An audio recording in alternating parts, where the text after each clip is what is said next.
pour l'avenir, pour vous et pour vos enfants et les enfants que vos enfants auront plus tard. Comme ça qu'on comprend pourquoi Comme des graines de pollen qui vont semer l'espoir au-delà de la ville de Saint-Tropez. C'est toujours un plaisir de voir tant d'enthousiasme, de curiosité chez les enfants qui posaient beaucoup de questions et leur émerveillement devant tout ce qui représente le rêve, l'espace, l'aventure. C'est très fort. Je crois que les enfants comprennent qu'il faut s'entraider et en même temps regarder vers le futur pour nos descendants. Eh bien oui, ce matin on a fait décoller la fusée de Noël à Saint-Tropez. Et puis cet après-midi, nous lancerons la 3e édition des Mystères du XXIe siècle, dont le thème sera bien sûr l'espace. Et puis c'est beaucoup d'émotion de voir tout cet élan pour une cause intéressante et très humaine qui est celle d'apporter de l'espoir, de l'aide à des enfants qui sont dans des situations difficiles. Oui, cette présentation voyage beaucoup pour des événements comme ici à Saint-Tropez. On l'a en plusieurs langues en fait, parce qu'à l'Agence spatiale européenne, on a 10 langues, donc on le fait en plusieurs langues et c'est quelque chose qui est utilisé un peu partout en Europe en fait. Bonjour les enfants. Voilà. Alors, parmi vous, il y en a combien qui aimeraient aller dans l'espace? J'aimerais avoir une idée à peu près. Moi j'avais des rêves d'enfant qui étaient de faire des tours du monde, je les ai concrétisés et j'espère en refaire d'autres. Donc venir parler avec des gens de l'espace, de choses qui me touchent et m'ont touché beaucoup enfant, c'est un plaisir. Mesdames et messieurs, je vous souhaite la bienvenue à Saint-Tropez. Nous avons pensé que le moment était bien choisi d'aborder ces sujets mystérieux et merveilleux sur la vie, l'homme, d'où il vient, où il va. Les mystères de l'an 2000 sont devenus les mystères du XXIe siècle avec chaque année un thème différent.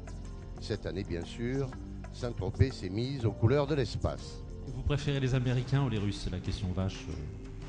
Lorsqu'on est dans l'espace, il n'y a plus de nationalité, il n'y a plus de l'Europe, des États-Unis, des Russes. Nous sommes un équipage qui vit une aventure extraordinaire. Et il n'y a plus de problème de langue, plus de problème de frontières, de nationalité. C'est un travail en équipe vraiment très fort. Est-ce qu'il n'y a pas, dans cette évolution très rapide de la science, des risques de craquement entre les civilisations? Je pense que le XXIe siècle, au-delà des aspects de modernité technologique, les aspects religieux dont a parlé Malraux, aura aussi une vocation écologique très importante. Il y aura peut-être pas des guerres écologiques, mais en tout cas des tensions. Et si nous participons à ce qu'on appelle la Station spatiale internationale, ce grand machin qui voyage au-dessus de nos têtes, c'est l'exemple même d'un projet technologique qui réunit les Russes, les Américains, le Japon, le Canada et l'Europe. La Station spatiale internationale est un premier pas vers ces équipages multinationaux qui permettront éventuellement d'aller vers Mars. Pourquoi ça sert d'envoyer des gens sur Mars? N'importe quoi on cherche, on va trouver quelque chose. Si vous perdez votre clé à la maison, peut-être vous ne les trouvez pas dans la maison, mais vous trouverez un tas de choses que vous avez perdues depuis longtemps. C'est une bonne philosophie, ça. Pour la recherche, c'est intéressant. L'homme est homme parce qu'il voyage. L'homme est homme parce qu'il fait de l'art, et homme parce qu'il se demande pourquoi il est là, et il est homme parce qu'il veut explorer. Les voyages étaient toujours là. C'est notre destin. C'est pas seulement un sacré inatteignable, mais c'est un lieu où l'humanité sera capable d'être une.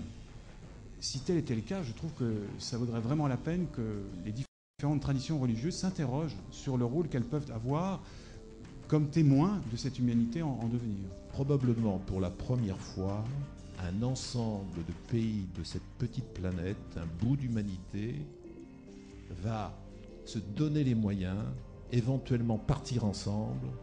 Alors j'ai envie de dire, pas tellement pour savoir s'il y a de la vie ou de l'eau sur Mars, mais surtout pour montrer à l'ensemble de l'univers que cette humanité est une et indivisible. Et je crois que ce sera un grand message. Un habitué, c'est vrai que je commence à prendre goût à ce rendez-vous puisque je reviens chaque année et j'ai l'impression de rajeunir d'un an chaque fois.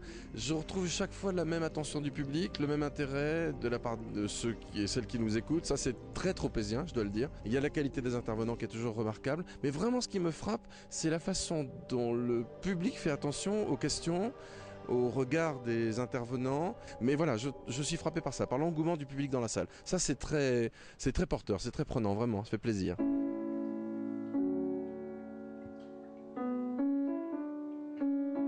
Ça a été une fois encore une réussite, un moment partagé, un moment d'échange d'idées, un moment d'enthousiasme où les personnes ont questionné, entendu, écouté, regardé. Et je crois qu'on a bien vu qu'il y avait de la passion dans l'air, qu'il y avait les yeux tournés vers les étoiles et l'esprit bien là à Saint-Tropez.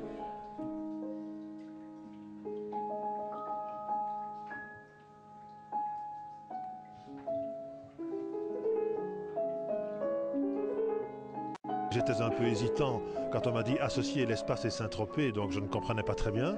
Mais je voudrais vous dire aujourd'hui, je suis ravi de l'avoir fait. J'espère surtout que pour la ville de Saint-Tropez, ceci qui est la 3e édition sera suivi de nombreux autres dans d'autres sujets. Parce que je crois que c'est important d'associer le grand public avec des thèmes comme celui-là. Donc de ce point de vue, c'est une coopération, de mon point de vue, très réussie.